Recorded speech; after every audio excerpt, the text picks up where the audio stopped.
నమస్కారం. నేటి ధాత్రి వార్తలకు స్వాగతం. ముందుగా వార్తల్లోని ముఖ్యాంశాలు. ఆటో కార్మికుల సమ్మె విరమించి చర్చకు రావాలన్న పున్నం ప్రభాకర్. ఆటోలకు ఎలక్ట్రిక్ మార్పు కోసం 1,50,000 సాయం. ఆటో ఛార్జీల పెంపుపై ప్రత్యేక కమిటీ.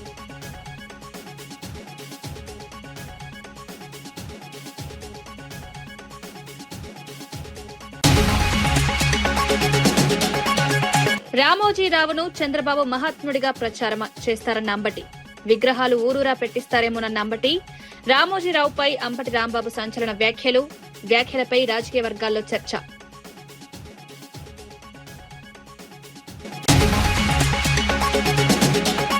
యూనివర్సిటీ ప్రతినిధుల కోసం సీఎం లండన్ వెళ్లడం ఎందుకన్న జగదీష్ రెడ్డి.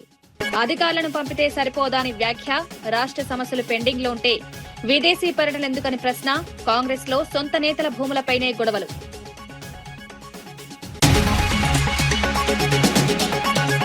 స్థానిక ఎన్నికల బరిలో వైఎస్ఆర్సీపీ ఖాయమన్న గుడివాడ అమర్నాథ్.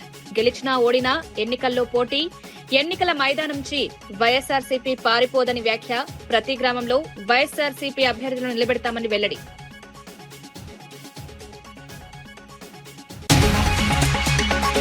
ఆగస్టు 31న వెలుగొండకు నీరు విడుదల చేసే అవకాశం. ప్రాజెక్టుపై మంత్రి డోలా శ్రీ బాల కీలక ప్రకటన. వెలిగొండతో ప్రకాశం జిల్లా నీటి సమస్యకు పరిష్కారం. వెలిగొండ నిర్వాసితులకు పూర్తి పరిహారం. సీఎం రేవంత్ రెడ్డి యూనివర్సిటీల ప్రతినిధులను కలవడానికి లండన్ వరకు వెళ్లాల్సిన అవసరం ఏముందని మాజీ మంత్రి జగదీష్ రెడ్డి ప్రశ్నించారు. ఈ పనుల కోసం రాష్ట్ర ప్రభుత్వ ప్రధాన కార్యదర్శులు, సంబంధిత అధికారులు, ఉన్నతాధికారులను పంపితే సరిపోతుందన్నారు. ముఖ్యమంత్రి స్వయంగా విదేశాలకు వెళ్లాల్సిన అవసరం లేదని విమర్శించారు. రాష్ట్రంలో అనేక సమస్యలు పెండింగ్ లో ఉన్న సమయంలో ముఖ్యమంత్రి విదేశీ పర్యటనలపై దృష్టి పెట్టడం సరికాదన్నారు. మరోవైపు కాంగ్రెస్ ప్రభుత్వ నిర్ణయాలపై ఆ పార్టీ నేతల్లోని అసంతృప్తి పెరుగుతోందని ఆరోపించారు. సొంత పార్టీ నేతలకు చెందిన భూములను కూడా నిషేధిత జాబితాలో చేర్చడం, కాంగ్రెస్ లో అంతర్గత విభేదాలు బయటపడుతున్నాయని ఎద్దేవా చేశారు. ప్రభుత్వ నిర్ణయాల కారణంగా పార్టీ నాయకుల మధ్య గొడవలు మొదలయ్యాయన్నారు.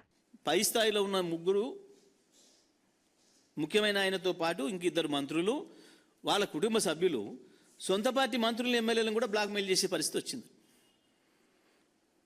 నీ భూమి నిషేధంలో ఉంది, 50 కోట్లది 100 కోట్లది 50కి ఇస్తావా, ఎత్తిస్తామని. దాని నుంచి మొదలైంది ఈ సంక్షోభం. ఇవాళ ఈ కాంగ్రెస్లో వచ్చిన సంక్షోభానికి కారణం కూడా భూహారతి అక్కడ మొదలైంది. అయ్యి అధికారం మీకు కొంతమందికేనా, మాకు పరిస్థితి ఏంది అని చెప్పి తిరుగుబాట్లు మొదలైనాయి. ఇవాళ వచ్చిన దానికి కారణం అది. దాంతోనే ముఖ్యమంత్రి వెనక మళ్ళీ వచ్చిండు. ఈడేదో జరుగుతుంది, ఉడబికేటట్టుందని ఇంకా మళ్ళీ వచ్చిండు. నిజమే, యూనివర్సిటీతో చర్చకు పోతే ముఖ్యమంత్రి పోవాలనా? సెక్రటరీలు కూడా అక్కర్లేదు, అండర్ సెక్రటరీ చాలు. యూనివర్సిటీ వైస్ ఛాన్సలర్తో మాట్లాడడానికి అండర్ సెక్రటరీ చాలు, సెక్రటరీ కూడా అక్కర్లేదు. ఓ డ్రామా. ఆయనకు చాలా మంచి అండర్స్టాండింగ్ ఏముంది. వెనక్కొచ్చిండు అని అంటే తప్పకుండా ఇది బయటపడుతుంది అనే భయంతో నాతో మాట్లాడుకొని ప్రెస్ పెట్టి చెప్పించుకుంటా. ఆడ కూడా ఏదో నమ్మటట్టు ఉండాలి కాబట్టి వాడు ఆమ్దాన్ని కలుస్తాడు, ఆమ్దాన్ని కలుస్తాడు. ఆమ్దాన్ని దేని కలుస్తాడు? ఆమ్దాని కొడుకు. మాకు అనుమానం ఉంది, అందుకే ఇంకా పంపినామని వీళ్ళు అంటున్నారు. రాబోయే స్థానిక సంస్థల ఎన్నికల్లో వైఎస్ఆర్సీపీ ఖచ్చితంగా పోటీ చేస్తుందని మాజీ మంత్రి గుడివాడ అమర్నాథ్ స్పష్టం చేశారు. గెలిచినా ఓడినా ఎన్నికల బరిలో నిలిచి ప్రజల కోసం పోరాడతామని ధీమా వ్యక్తం చేశారు. గతంలో చంద్రబాబు నాయుడులా ఎన్నికల మైదానం నుంచి తమ పార్టీ పారిపోయేది లేదని విమర్శించారు. వైఎస్ఆర్సీపీ స్థానిక ఎన్నికల్లో పూర్తి స్థాయిలో పాల్గొంటుందన్నారు. పార్టీ కార్యకర్తలు, నాయకులు ఎన్నికలకు సిద్ధంగా ఉండాలని పిలుపునిచ్చారు. ప్రజల సమస్యలను నేరుగా తెలుసుకుని వాటిపై పోరాటం చేయడమే ప్రభుత్వ లక్ష్యమన్నారు. ప్రభుత్వంపై ప్రజల్లో ఉన్న అభిప్రాయాన్ని ఎన్నికల్లో ప్రజలే నిర్ణయిస్తారన్నారు. స్థానిక సంస్థల ఎన్నికలు గ్రామీణ స్థాయిలో పార్టీ బలాన్ని చాటుకునే అవకాశమని పేర్కొన్నారు. అధికార పార్టీ ఒత్తిళ్లకు తాము భయపడబోమని స్పష్టం చేశారు. మాకేంటంటే మా పార్టీ స్టాండ్, మా నాయకుడు చాలా క్లియర్గా చెప్పారు. గెలుపోవటంతో సంబంధం లేదు, పోటీ అనేటి యుద్ధం జరగాల్సిందే అనేటువంటిది వైఎస్ఆర్ కాంగ్రెస్ పార్టీ స్టాండ్. అది అవతలోడు 3 కలిసి వస్తారా, 30 మంది కలిసి వస్తారా, 300 మంది కలిసి వస్తారా అనేటువంటిది మాకు సంబంధం లేదు. ఎంత వాళ్ళు ఏంటంటే పంచుకుంటారో, ఎక్కడెక్కడ వాటాలు వేసుకుంటారో అనేటువంటిది మాకు సంబంధం లేదు. మేము సింగిల్గా వైఎస్ఆర్ కాంగ్రెస్ పార్టీ సింగిల్గా పోటీ చేస్తుంది. రాష్ట్రంలో ప్రతి పంచాయతీలో పోటీ చేస్తుంది, ప్రతి మున్సిపల్ కౌన్సిల్ సీట్ పోటీ చేస్తుంది, ప్రతి మున్సిపల్ కార్పొరేషన్ డివిజన్ పోటీ చేస్తుంది, పంచాయతీలో ప్రతి వార్డు మెంబర్ పోటీ చేస్తుంది. అది మా కెపాసిటీ. మేము ప్రభుత్వంలో ఉన్నప్పుడు చంద్రబాబు నాయుడు ఏ రకంగా తోకముడిచి మేము ఎన్నికల్లో పోటీ చేయమని చెప్పి ప్రజాస్వామ్య వ్యవస్థకి గౌరవం ఇవ్వకుండా తోకముడిచి పారిపోయాడో అటువంటి వ్యక్తిత్వం మా నాయకుడిది కాదు.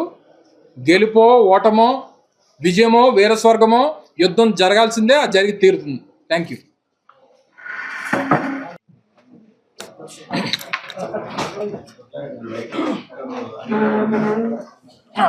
డిఎస్సీలో అనేక అక్రమాలు జరిగాయని వైఎస్ఆర్సీపీ మదనపల్లి నియోజకవర్గ ఇన్ఛార్జ్ నిసార్ అహ్మద్ ఆరోపించారు. ముఖ్యంగా స్పోర్ట్స్ కోటాలో జరిగిన అక్రమాలపై సమగ్ర విచారణ జరపాలని డిమాండ్ చేశారు. డిఎస్సీలో ఎలాంటి అవకతవకలు జరగలేదని విద్యాశాఖ మంత్రి చెప్తున్నారని, అయితే ఈ అంశంపై ప్రశ్నిస్తే టీచర్లను ఎందుకు రాజకీయ వివాదంలోకి లాగుతున్నారని ప్రశ్నించారు. అక్రమాలు జరగలేదని ప్రభుత్వం చెప్తున్నప్పుడు తమ వద్ద ఉన్న అనుమానాలను నివృత్తి చేయడానికి సిద్ధంగా ఉండాలన్నారు. మాజీ సీఎం వైఎస్ జగన్మోహన్ రెడ్డి చేసిన సవాల్ను స్వీకరించిన డిఎస్సీ, ఏపీపీఎస్సీ నియామకాలపై సీబీఐ విచారణకు ప్రభుత్వం సిద్ధంగా ఉందని ప్రశ్నించారు.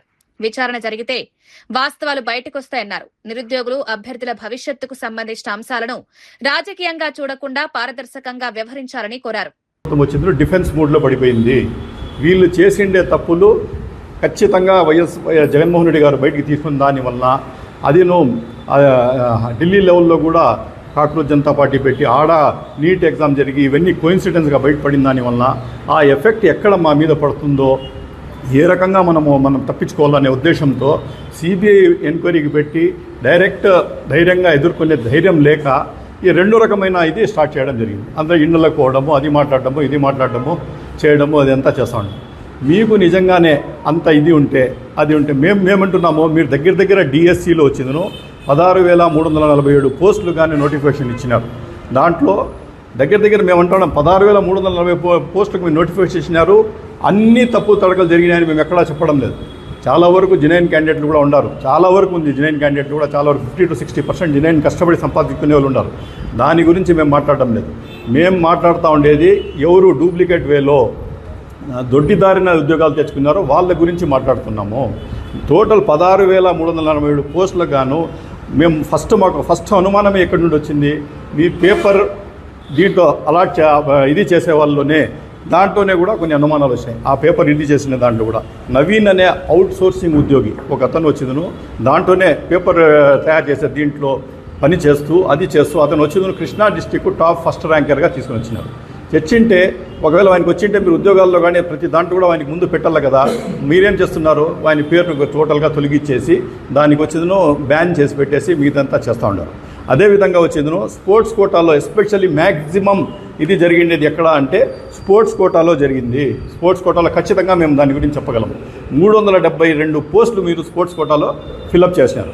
దాంట్లో వచ్చిందను కూనా రవికుమార్ గారు, ఆయన వచ్చిందను సాఫ్ట్ బాల్కు దీనికి ఇది ఉన్నారు. సాఫ్ట్ బాల్కు ఆయన ఏం చేశారంటే పార్టిసిపేషన్ సర్టిఫికేట్స్ వచ్చి ఆయన కూన రవికుమార్ వచ్చి ఎమ్మెల్యే, ఆముదాల వలస ఎమ్మెల్యే, ఆయన వచ్చిందును 38 వచ్చిందును పార్టిసిపేషన్ సర్టిఫికేట్స్ ఇచ్చినారు ఈ ఉద్యోగాలు గాను.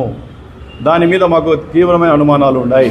అదేవిధంగా భరత్ గారు ఆయన కూడా ఎంపీ, ఆయన వచ్చి జూడో గేమ్కు ఆయన ఇన్ఛార్జ్గా ఉండి కూడా ఆయన వచ్చేది 39 వెరిఫికేషన్ సర్టిఫికేట్స్ ఆయన వచ్చేది ఈ పోస్ట్ ఫిలప్ చేయడానికి ఆయన కూడా ఇవ్వడం జరిగింది. ఈ టోటల్ ప్రక్రియ ఇది కాకుండా టోటల్ స్పోర్ట్స్ కోటాల్లో కూడా అవకతవకలు జరిగినాయి ఖచ్చితంగా మేము చెప్పగలము. అదేవిధంగా ఇప్పుడు చూడండి 2000 GOMS నంబర్ 4 4లో 19/4/2025 3% స్పోర్ట్స్ కోటాకు గాను ఏం జీవో తీసుకుని వచ్చారు మీరు?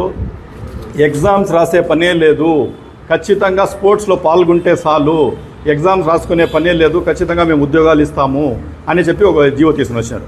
మళ్ళీ దానికి GOMS నెంబర్ 47 కూడా తీసుకుని వచ్చారు. కొన్ని ఇది చేసి రిటర్న్ ఎగ్జామ్ అవసరం లేదు అని చెప్పి GOMS నెంబర్ 47. ఈ డేట్ ఎక్కడ 19/4/2025.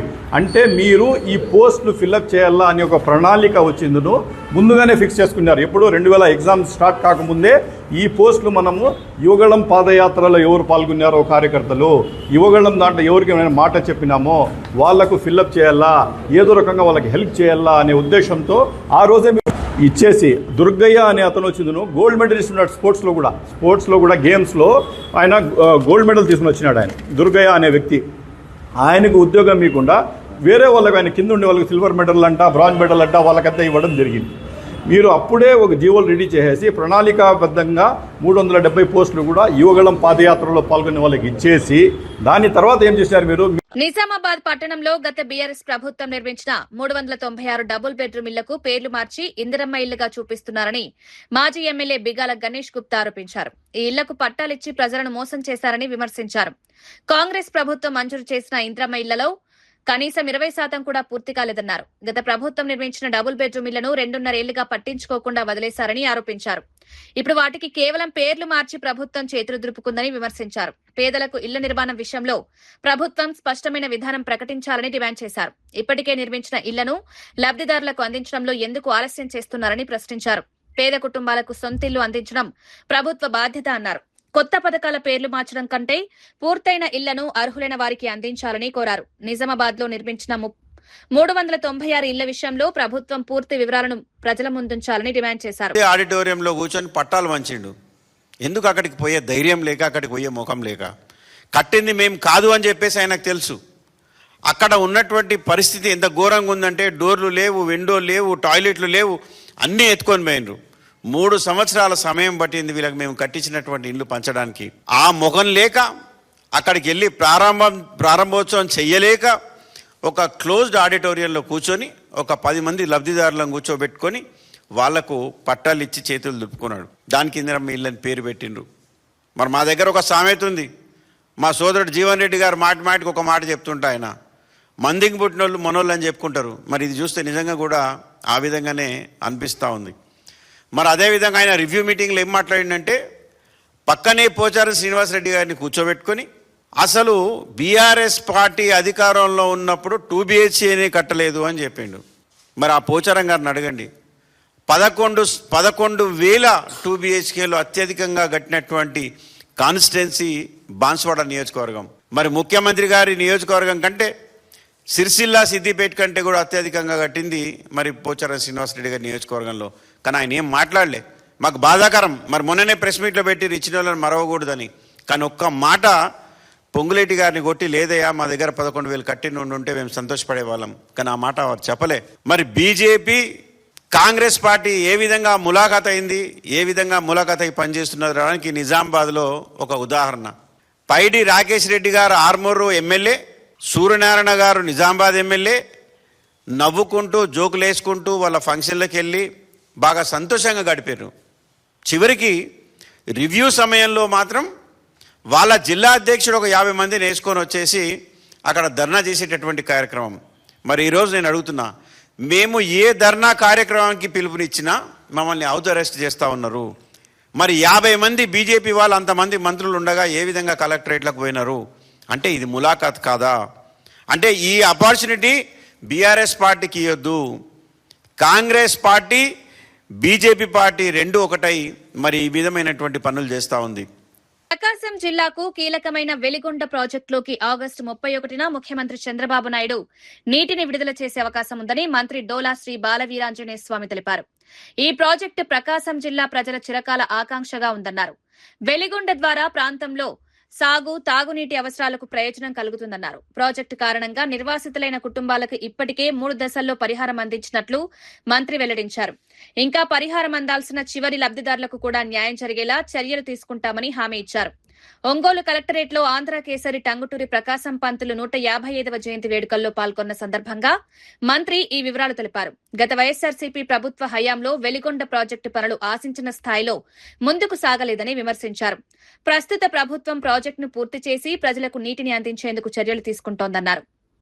మీరందరూ చూశారు, పోయినసారి ఎన్నికల ముందు పని పూర్తి కాకుండానే సాబాన్నారు, చప్పట్లు కొట్టారు, మేళతాళాలు పెట్టారు, ఏదో చేశారు.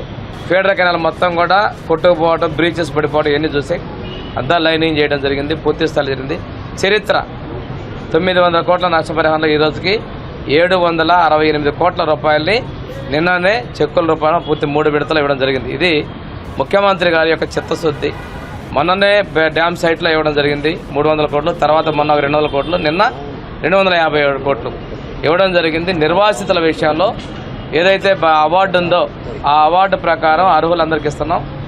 ఎవరైనా కానీ ఇంకా మాకు రాలేదు, ఇందులో మేము మిస్ అయ్యామంటే ఆఖరి లబ్ధిదారుడి వరకు, నిర్వాసిత వరకు కూడా అందించడం మేము సిద్ధంగా ఉన్నాం. మొదటదో మేము మొత్తం పని పూర్తి చేసి 10 టీఎంసీలను రేపు విడుదల చేస్తున్నాం. ఈరోజు పెద్ద ఎత్తున ప్రజలందరూ కూడా ఆ కార్యక్రమంలో భాగస్వాములు కావాలని చెప్పేసి మార్కాపురం, ప్రకాశం జిల్లాలతో పాటు మిగిలిన జిల్లా ప్రజలు కూడా నేను మీకు విజ్ఞప్తి చేస్తున్నా. ఆటో కార్మికుల సమస్యలను పరిష్కరించేందుకు ప్రభుత్వం సిద్ధంగా ఉందని రవాణా, బీసీ సంక్షేమ శాఖ మంత్రి పొన్నం ప్రభాకర్ తెలిపారు. ఆటో కార్మికులు సమ్మె నిర్ణయాన్ని వెనక్కి తీసుకుని ప్రభుత్వంతో చర్చలకు రావాలని విజ్ఞప్తి చేశారు. ఆటో కార్మికుల సంక్షేమం కోసం ప్రత్యేక సంక్షేమ బోర్డు ఏర్పాటు చేయాలని కేబినెట్ నిర్ణయించిందని చెప్పారు. వారి సమస్యలను పరిష్కరించేందుకు ప్రభుత్వం కట్టుబడి ఉందని స్పష్టం చేశారు. హైదరాబాద్ లో కాలుష్యాన్ని తగ్గించడంతో పాటు ఆటో కార్మికులపై ఆర్థిక భారాన్ని తగ్గించేందుకు పెట్రోల్, డీజిల్, గ్యాస్ ఆటోలను దశల వారీగా ఎలక్ట్రిక్ ఆటోలుగా మార్చే విధానాన్ని ప్రోత్సహిస్తామన్నారు. ఎలక్ట్రిక్ ఆటోలకు మారేందుకు రెట్రో ఫిట్టింగ్ కోసం 1.5 లక్షల వరకు ఆర్థిక సాయం అందించే కొత్త పథకాన్ని తీసుకొస్తామని వెల్లడించారు. 2012 తర్వాత ఆటో ఛార్జీలను పెంచలేదని, పెరిగిన ఇంధన ధరలు, వాహనాల ధరలు, నిర్వహణ ఖర్చులను పరిగణలోకి తీసుకుని ఛార్జీల పెంపుపై ప్రత్యేక కమిటీ ఏర్పాటు చేస్తామన్నారు. గ్రామీణ ప్రాంతాల ఆటో కార్మికుల సమస్యలను కూడా ప్రభుత్వం పరిగణలోకి తీసుకుంటుందని తెలిపారు. సమ్మె ద్వారా కాకుండా చర్చల ద్వారా సమస్యలకు పరిష్కారం లభిస్తుందని మంత్రి పొన్నం ప్రభాకర్ అన్నారు. అనేటువంటిది మనం సమిష్టిగా నిర్ణయం చేద్దామనే మాట మనం చేస్తాం. రెండవది సంక్షేమ బోర్డు అడుగుతా ఉన్నారు. లేబర్ సంక్షేమ బోర్డు కావాలంటే కార్మికుల పక్షాన సెస్ వసూలు కావాల్సి వస్తుంది. దానికి కూడా నేను అన్ని సంఘాలను కోరిన సంక్షేమ బోర్డు వేయడానికి కూడా కేబినెట్ అనుమతి ఇచ్చింది. దానికి సంబంధించిన విధి విధానాలు చేసుకోవడమే కాబట్టి ఆ సంక్షేమ బోర్డు కూడా వేస్తామనేటువంటి మాట నేను సందర్భంగా కోరుతాను. ఇది కాక ఆటో కార్మికుల సంక్షేమం దృష్టిలో పెట్టుకుని వాళ్ళ దగ్గర అంత ఆర్థికంగా ఉండదని హైదరాబాద్ లో 1,50,000 రూపాయలతోటి ఎలక్ట్రిసిటీ ఆటోలు కొనుక్కోవడానికి కానీ లేదా ఈవీ ఆటోలుగా రెట్రోఫిట్మెంట్ అంటే పెట్రోల్, డీజిల్ ఆటోలు లేకుండా ఉండడం కొరకు వాటిని ఈ విధంగా మారుస్తా ఉన్నాం. అది కాక స్క్రాప్ చేసుకుంటే కూడా కొత్త ఆటో కొనుక్కోవడానికి సహకారం చేస్తా ఉన్నాం. ఆ విధంగా హైదరాబాద్ లో ఎక్కడ కూడా డీజిల్, పెట్రోల్, గ్యాస్ ఆటోలు ఉండొద్దని, ఈవీకి కన్వర్ట్ చేసుకోవడానికి వాళ్ళ దగ్గర ఆర్థిక స్తోమత ఉండదని 1,50,000 రూపాయలు ఇస్తున్నాం. కాబట్టి దయచేసి ఎక్కడైనా సరే ఆటో కార్మికుల సంక్షేమానికి ప్రభుత్వం కట్టుబడింది. మేము ఎన్నికల్లో చెప్పిన వాగ్దానం ప్రకారంగా మీరు 12,000 రూపాయలకు సంబంధించి గ్రామీణ ప్రాంతాల వాళ్ళకు కూడా ఏ విధంగా చేయగలుగుతాం. ఆర్థిక ఇబ్బంది ఉన్నది. మీ అందరూ కూడా గ్రామీణ ప్రాంతాల్లో రవాణా సరఫరాకు సంబంధించి కష్టపడేటువంటి వాళ్ళు, మీ జీవితాల్లో కూడా న్యాయం జరిగే విధంగా ప్రభుత్వం ఆలోచన చేస్తూ ఉంది. ఏ విధంగా చేయాలి, మీకు ఏ విధంగా లాభం చేయాలనే ఆలోచన కొద్దీ తప్పకుండా మేము ఈ సందర్భంగా మనవి చేస్తూ హైదరాబాద్ లో 1,00,000 ఇళ్లు కడతా ఉన్నాం. ఇటు ఆర్టీసీ కార్మికులతో పాటుగా ఆటో కార్మికులు కూడా వాళ్ళు అప్లై చేసుకుని వాళ్లకు ఆ అంత పెద్ద విలువైన స్థలాల్లో కట్టే ఇళ్లకు అర్హులు కావచ్చని మేము కోరినాం. ఈ విధంగా అన్ని రకాల వాళ్ళకు 200 యూనిట్ల కరెంటు ఫ్రీ ఇస్తా ఉన్నాం, ఉచిత బస్సు సౌకర్యం కలిగేస్తా ఉన్నాం, వాళ్ళ కుటుంబ సభ్యులు పోయేది, అట్లా రకరకాలుగా సంక్షేమ కార్యక్రమాలు, రేషన్ కార్డులు ఇస్తా ఉన్నాం, సన్నబియ్యం ఇస్తా ఉన్నాం. ఇన్ని కార్యక్రమాలు జరుగుతూ ఉన్నాయి. కాబట్టి ఇటువంటి అంశంలో కూడా మీ పట్ల ప్రభుత్వం వివక్ష లేదు. ఈ ప్రభుత్వం పక్షాన రవాణా శాఖ మంత్రిగా నేను మీకు విజ్ఞప్తి చేస్తా ఉన్నా, సమ్మె ద్వారా ప్రజలను ఇబ్బంది కలిగేసేటువంటి ప్రయత్నం వద్దు. మీరు తప్పకుండా మీకు కావలసినటువంటి రెట్రోఫిట్ ఏదైతే ఎలక్ట్రికల్ ఆటోలు చేయడానికో 1,50,000 ప్రతి ఆటోకు మా ప్రభుత్వం సహకారం చేస్తా ఉంది. అదేవిధంగా 2012 తర్వాత పెరిగినటువంటి రేట్లను పెంచడానికి కమిటీ వేసి పెంచుతాం. ఎంత అనేది మనందరం కూడా కలిసి నిర్ణయం తీసుకుందాం. దాంతో పాటుగా సంక్షేమ బోర్డు కూడా ఏర్పాటు చేస్తాం. దానికి కూడా విధి విధానాలు నిర్ణయం చేసుకుందాం అనే మాట ఈ సందర్భంగా నేను హైదరాబాద్ లేని ఇక్కడి నుంచే మీ అందరికీ విజ్ఞాపన చేస్తా ఉన్నా. దయచేసి సమ్మె అనేటువంటిది సమస్యకు పరిష్కారం కాదు. ప్రభుత్వం సానుకూలంగా ఉంది. నా మాటను విజ్ఞప్తి తీసుకొని అధికారికంగా ఇట్లా పూర్తిగా డైరెక్ట్ గా నేను రికార్డులో చెప్తా ఉన్నా. కాబట్టి నాది ఇదే విజ్ఞాపనగా తీసుకొని సమ్మెను నివారించమని సందర్భంగా కోరుతా ఉన్నా.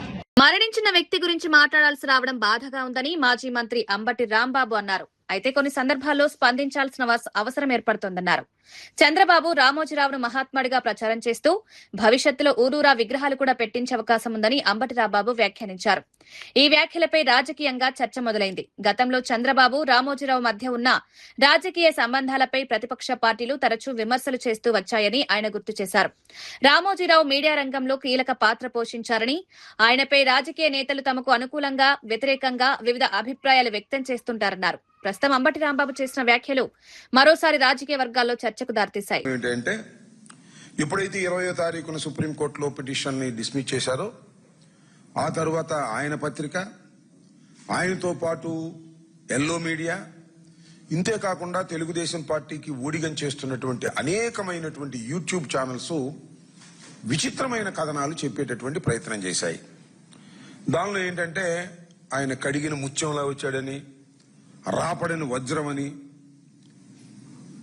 మట్టిలో మాణిక్యమని, మహాత్ముడని, గొప్పవాడని ఇలాంటి పొగడ్తలు పొగిడేటటువంటి ప్రయత్నం చేస్తున్నారు.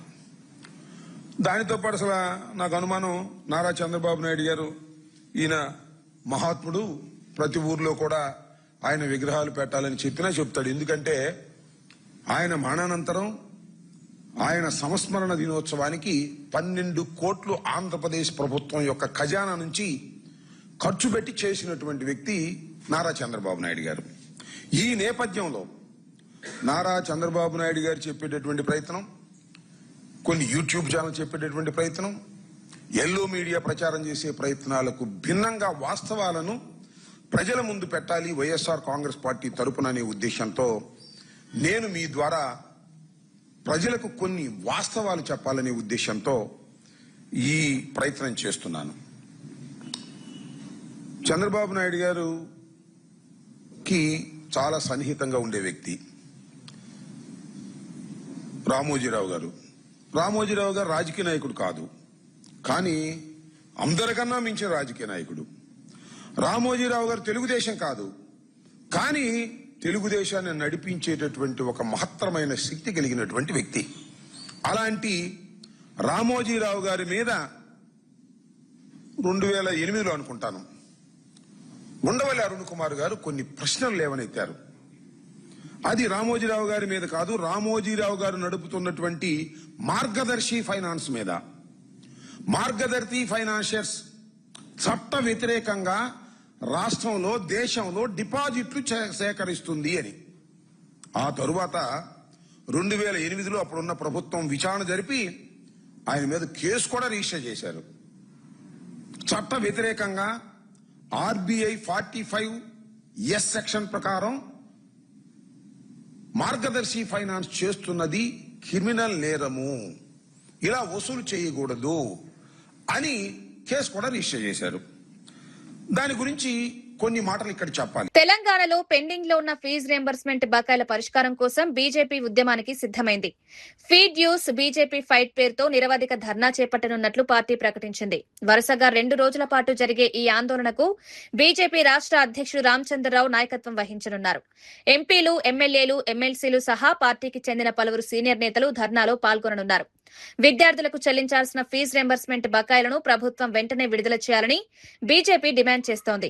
ఫీజులు చెల్లించకపోవడంతో విద్యార్థులు, వారి కుటుంబాలు ఇబ్బందులు ఎదుర్కొంటున్నారని పార్టీ నేతలు ఆరోపిస్తున్నారు.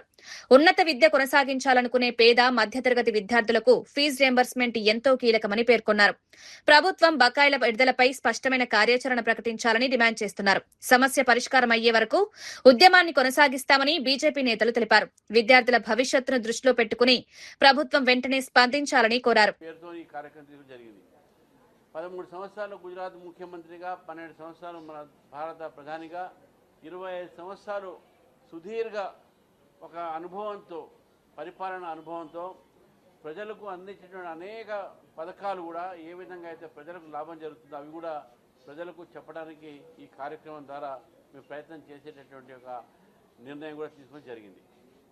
రెండోది, సంస్థాగతమైనటువంటి కొన్ని సూచనలు, ఎట్లా పనిచేయాలి, ఏ విధంగా ఈ యొక్క పార్టీని ముందుకు తీసుకుపోవాలి, కార్యకర్తల్ని, ప్రజల్ని ఎట్లా మనం కలుపుకొని పోవాలి అనేటటువంటి దాంట్లో కూడా నితిన్ నబీన్ గారు మాకు దిశానిర్దేశం చేయడం జరిగింది.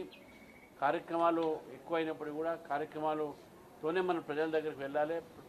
ప్రభుత్వ కార్యక్రమాలు కూడా ప్రజల దగ్గర తీసుకుపోయి లబ్ధిదారులు ఏదైతే ఈరోజు ఉన్నారో వాళ్ళని కూడా కలవాలి. ఎందుకంటే కేంద్ర ప్రభుత్వం నుంచి అనేక పథకాల ద్వారా, అది ప్రధానమంత్రి కిసాన్ సమ్మాన్ యోజన కావచ్చు రైతులకు, ప్రధానమంత్రి ఆవాస్ యోజన కావచ్చు, ఆయుష్మాన్ భారత్ కావచ్చు, మరి ఇవన్నీ కూడా కేంద్ర ప్రభుత్వం నుంచి వచ్చినటువంటి లబ్ధి ఎంతోమంది ఈరోజు రాష్ట్రంలో, మన తెలంగాణ రాష్ట్రంలో వాళ్ళు లాభాలు పొందుతున్నారు. మరి వాళ్ళందరికీ కూడా అది కేంద్ర ప్రభుత్వం పథకాలను చెప్పాల్సిన అవసరం ఉందని చెప్పి కూడా ఈ సందర్భంగా కార్యక్రమం చేస్తూ ఉన్నాం. ఇది ఈ 2 రోజులు జరిగినటువంటి సమావేశము. మొదటి రోజు పదాధికార సమావేశానికి నరేంద్ర మోదీ గారు వచ్చారు. వారు 4 గంటలు వారితో నుండి అన్ని విషయాలు అందరితోని ఒకరికొకరితో మాట్లాడడం జరిగింది. ఇక్కడ కూడా ఈరోజు నితిన్ నవీన్ గారు కూడా అందరి రాష్ట్ర అధ్యక్షులతో మాట్లాడి అన్ని రకాలైనటువంటి ఒక సంస్థాగత పనులన్నీ పూర్తి చేసుకోవాలి, కమిటీలు వేసేసుకోవాలి, కలిసిమెలిసి పనిచేసేటటువంటి ఒక వాతావరణం దేశంలో ఉన్నది, అందరూ కూడా కలిసి ముందుకు పోదామని చెప్పేసి కూడా వారు అన్ని రాష్ట్రాలకు కూడా సంకేతం చేయడం జరిగింది. ఈరోజు రేపు హైదరాబాద్లో భారతీయ జనతా పార్టీ కార్యాలయం వద్ద రాష్ట్ర అధ్యక్షుడిగా నేను ఏదైతే తెలంగాణ ప్రభుత్వం ఫీజు రీఎంబర్స్మెంట్ విషయంలో, అదేవిధంగా విద్యార్థుల పట్ల వ్యవహరిస్తున్న తీరు, ఇప్పుడు పాలిటెక్నిక్ విద్యార్థులు చూస్తున్న వాళ్ళు లాఠీచార్జీలు అవుతూ ఉన్నాయి, ఆయుష్ విద్యార్థులకు ఈరోజు స్టైపెండ్ గురించి వాళ్ళు పోరాడుతూ ఉన్నారు. ఎక్కడ చూసినా ఈరోజు తెలంగాణలో విద్యార్థులు యువకులంతా కూడా అసమర్థతతో ఉన్నారు. వాళ్ళందరూ కూడా ఏదో ఒక విషయం పైన ఆందోళన చేస్తూ ఉన్నారు. 20 లక్షల విద్యార్థులకు ఈరోజు 12,000 కోట్ల బకాయిలు ఉన్నాయి. ఈ యొక్క రాష్ట్ర ప్రభుత్వం ఇవ్వాల్సి ఉంది. హైకోర్టు చివాట్లు పెడితే మొన్న 2,000 కోట్లు మేము అడ్వాన్స్కి ఇస్తామని చెప్పారు, ఇవ్వలేదు, ఇస్తామని చెప్పారు వచ్చే బ్యాచ్కు. గతమంతా కూడా ఈరోజు 20 లక్షల మంది విద్యార్థులకు సర్టిఫికేట్లు రావట్లేదు మేనేజ్మెంట్స్ ద్వారా. మేనేజ్మెంట్లు వాళ్ళ ఒక పనిచేసేటటువంటి లెక్చరర్స్కు శాలరీస్ ఇవ్వలేకపోతూ ఉన్నారు. ఘోరమైన పరిస్థితి ఈరోజు విద్యా వ్యవస్థ అంతా కూడా తెలంగాణలో. కాబట్టి ప్రభుత్వం మీద ఒత్తిడి తీసుకురావడానికి ఒక కార్యక్రమం కింద రేపు నేను భారతీయ జనతా పార్టీ ఆఫీస్ ఎదురుగా 2 రోజుల నిరాహార దీక్ష చేయడానికి ఒక కార్యక్రమాన్ని రూపొందించడం జరిగింది. దురదృష్టవశాతం పోలీసులు ప్రభుత్వం ఒత్తిడికై ఈరోజు పర్మిషన్ నిరాకరించడం జరిగింది. ఇప్పుడే ఇంతకుముందే పార్టీ క్రమశిక్షణను ఉల్లంఘిస్తూ బహిరంగంగా విమర్శలు చేసే వారిపై చర్యలు తప్పవని టీపీసీసీ అధ్యక్షుడు మహేష్ కుమార్ గౌడ్ హెచ్చరించారు. కాంగ్రెస్ పార్టీలో అభిప్రాయాలను వ్యక్తం చేసేందుకు కొంత స్వేచ్ఛ ఉందని, అయితే ఆ స్వేచ్ఛను హద్దులు దాటి ఉపయోగించకూడదని స్పష్టం చేశారు. పార్టీకి నష్టం కలిగించేలా బహిరంగ వ్యాఖ్యలు చేయడం సరికాదన్నారు.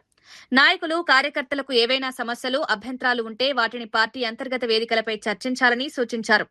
సమస్యల పరిష్కారం కోసం కాంగ్రెస్ పార్టీలో ఇప్పటికే వివిధ కమిటీలున్నాయని తెలిపారు.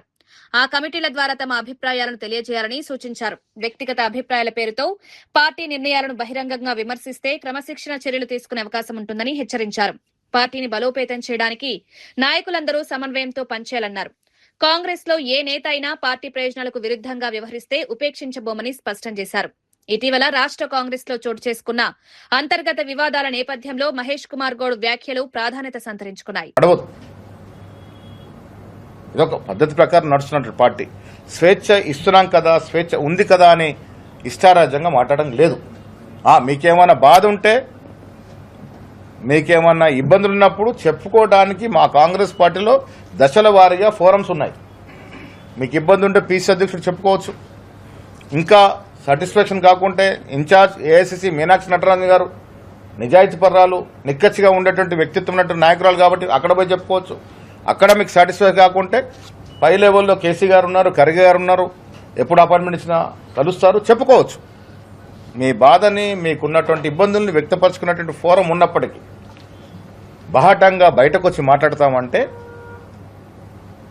ఆ మాటలను తీరుతెన్నులు బట్టి హద్దులు దాటినప్పుడు డెఫినెట్గా చర్యలుంటాయి. ఇది పార్టీ విధానం. పార్టీ విధానానికి అందరూ కట్టుబడి ఉండాలి. ఓకే. ఆటో కార్మికుల సమ్మె విరమించి చర్చకు రావాలన్న పొన్నం ప్రభాకర్. ఆటోలకు ఎలక్ట్రిక్ మార్పు కోసం 1.5 లక్షల సాయం, ఆటో ఛార్జీల పెంపుపై ప్రత్యేక కమిటీ.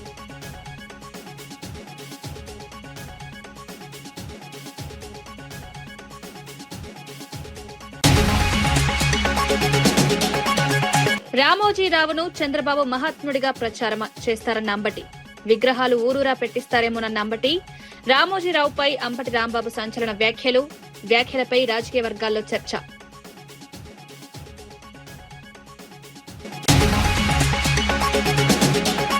యూనివర్సిటీ ప్రతినిధుల కోసం సీఎం లండన్ వెళ్లడం ఎందుకన్న జగదీష్ రెడ్డి. అధికారులను పంపితే సరిపోదా అని వ్యాఖ్య. రాష్ట్ర సమస్యలు పెండింగ్ లో ఉంటే విదేశీ పర్యటన ఎందుకని ప్రశ్న. కాంగ్రెస్ లో సొంత నేతల భూములపైనే గొడవలు.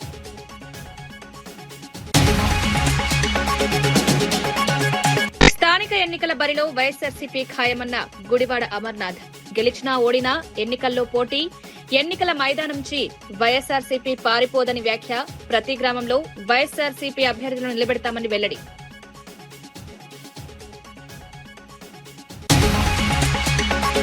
ఆగస్టు 31న వెలుగొండకు నీరు విడుదల చేసే అవకాశం. ప్రాజెక్టుపై మంత్రి డోలా శ్రీ బాల కీలక ప్రకటన. వెలిగొండతో ప్రకాశం జిల్లా నీటి సమస్యకు పరిష్కారం. వెలిగొండ నిర్వాసితులకు పూర్తి పరిహారం. ఈనాటి వార్తా విశేషాలు. మరో బులెటిన్లో మళ్ళీ కలుద్దాం. నమస్కారం.